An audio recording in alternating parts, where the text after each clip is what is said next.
Hello, welcome to my YouTube channel. It's Galenda. Today I'll be sharing with you the 3 most devastating challenges that I have faced as a small-scale farmer within the urban setting. Challenge number 1, disease. When I brought in my first set of birds, they were attacked by Newcastle's disease.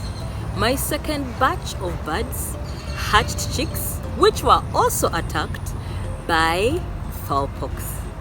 The other disease that has been a challenge on and off has been coccidiosis, which usually happens in the rainy season. The second challenge that I have faced has been predators. I have birds that keep preying on my chicks and rats that keep eating them when I'm keeping them in their place.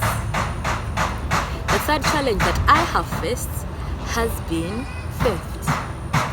The kind of environment that I live in is very populated, and yet my birds are moving on a ferrying system. This exposes them to people that pass by a lot, and quite often they have been stolen. Just recently I had a huge number of birds stolen by thieves, all at a go.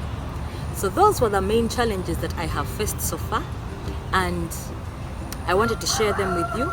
Please comment down below and let me know the challenges that you have faced with your animals and birds as a farmer. If you like this kind of content, be sure to subscribe and turn on the notification bell so that anytime I post a video, you're notified. See you in the next video.